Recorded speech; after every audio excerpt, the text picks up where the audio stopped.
So I did want to start off with kind of a few caveats before I get this started, because I think once I get into this discussion, people will think I mean one thing when I actually mean another thing. First one, I'm not talking about player pay. I think that is another discussion, and I think if you've followed American soccer in any capacity, you know there's a whole discussion around that, especially over the course of the past 5 to 10 years. Yeah, women's sports in general. Yeah. And that kind of leads me to my next couple of points. And that is, I'm not saying that the NWSL is as profitable as the male soccer counterpart, Major League Soccer, the MLS. My third caveat, keep in mind that the NWSL is not the WNBA. The WNBA, when we talk about kind of viewership and popularity and getting into that pay discussion, they talk about, the NBA is the one subsidizing the WNBA. Okay, that's fine. Let's leave that to the side. The NWSL is its own league that's operated on its own. MLS is a completely separate league operated on its own. And my last caveat, women's soccer in the US has had its other leagues that have dissolved. But the NWSL, it first started league play in 2013, and the MLS started league play in 1996. So MLS significantly older, but when you compare these two American leagues to leagues around the world, they are just in their infancy. You have leagues in Europe that are well over 100 years old. So that's my final caveat on that. So kind of the first thing I kind of wanted to get into is players playing for national teams around the world. With the women's Euro final, by the time you see this is about a couple weeks ago, it was Spain versus England. You had two players from your favorite team, Tyler, New York, New Jersey, Gotham FC. You had two players, one on Spain, one on England, competing against one another. And when you look at the Euros competition, the female Euros, of course, was this summer. The men's Euros was last year. So in the men's tournament last year, there were 24 teams that competed. European national teams as a collective are considered among the best, continent as far as national teams go. They're among the best in the world. So the players who play for those national teams are considered among the best players in the world. Last year in the men's tourney, 24 teams, right? There was only 8 MLS players that played in the Euros last year. The women's tournament is a little bit smaller. It was a 16-team tournament. 18 NWSL players played in that tournament this year. So you can already see not just the global influence, but also you have a higher percentage of some of the best players in the world playing in the NWSL compared to the MLS. Now, I did see a post, I think about a week or so ago, and it was about NWSL versus MLS viewership. And it was interesting because the NWSL average was actually higher than the MLS average, which just on its face, you're thinking like, well, how is that possible? MLS is a bigger league. They turn out more revenue. Like, this doesn't make any sense. Is the MLS exclusively on Apple TV? Yes, it is. Save for a few select games that get put on ESPN, Fox, or FS1. And that's kind of leading into my point where the MLS decided the year that Messi came in to sign a new deal with Apple TV Plus to where all of their games are exclusively on MLS Season Pass. So you have to pay $100 a year to be able to watch their games. And for a league, obviously MLS has room for growth. Obviously NWSL has room for growth. But MLS took the approach of, we're bringing in Messi, which Messi actually earns a percentage of the MLS season pass earnings. Just throwing that out there. That was one of the things signed into his contract to bring him over here. But MLS decided, you know what, we're going to milk this Messi train as much as we can. We're going to prioritize our global audience over our American audience, so that way we can drive up popularity. Season pass, $100, you can watch any game you want. Stark contrast to that, 15 years ago, you have your local channels in whichever city you were in. They had their own commentary teams.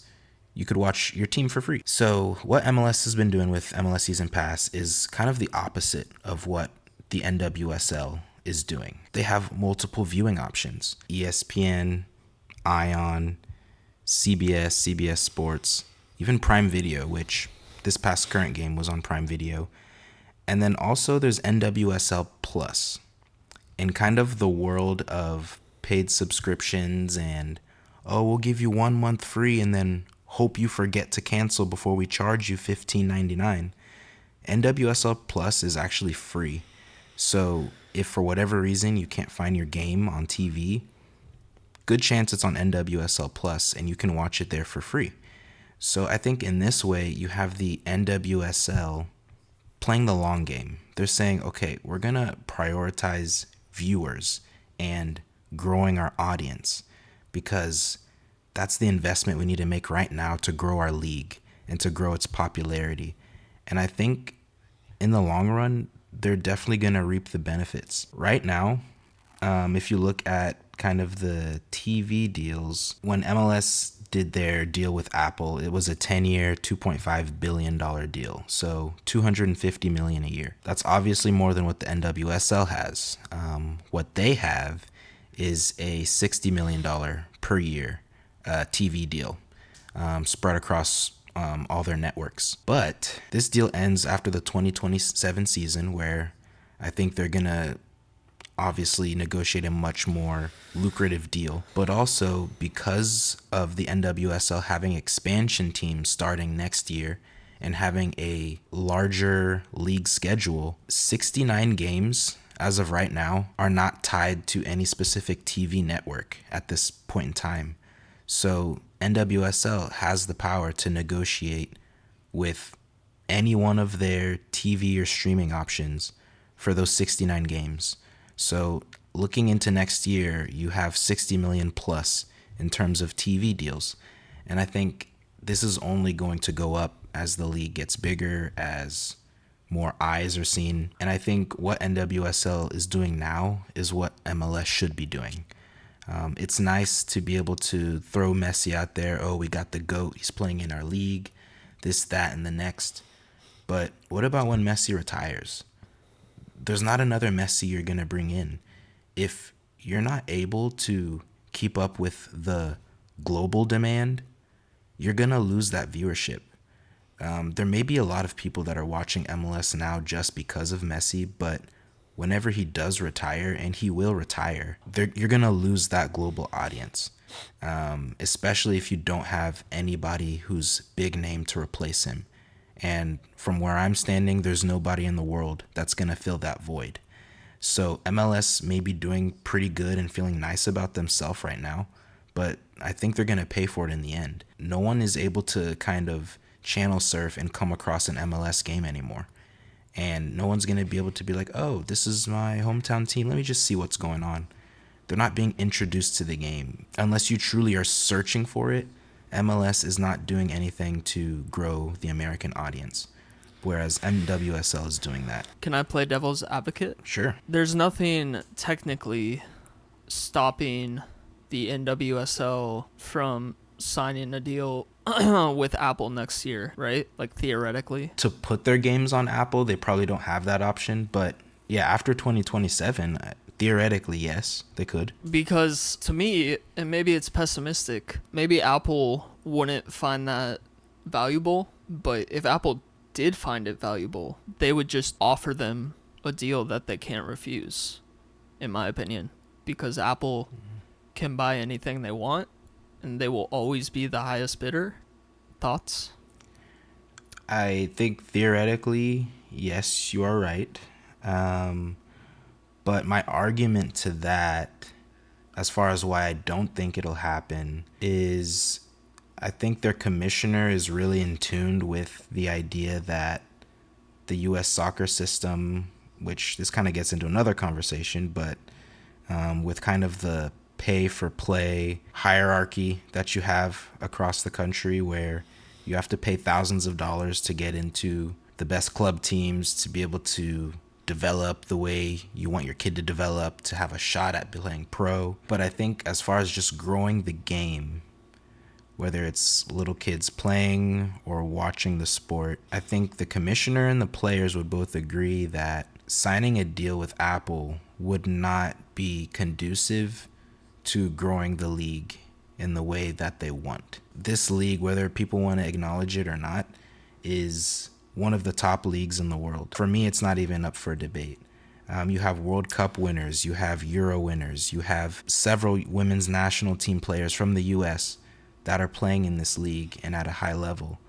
MLS cannot say that. Their reward is coming, is kind of what I'm trying to say. And I think it's the long game. It's an investment. It'll take time. But I think at the end of the day, they'll be able to look back and be like, you know what, we're proud of what we did. We did it the right way. And we grew American soccer, which at the end of the day, on top of, yes, the league success, you want to grow the sport in your country. And NWSL right now is doing a better job of that than the MLS is. All right. Well, I hope you're right.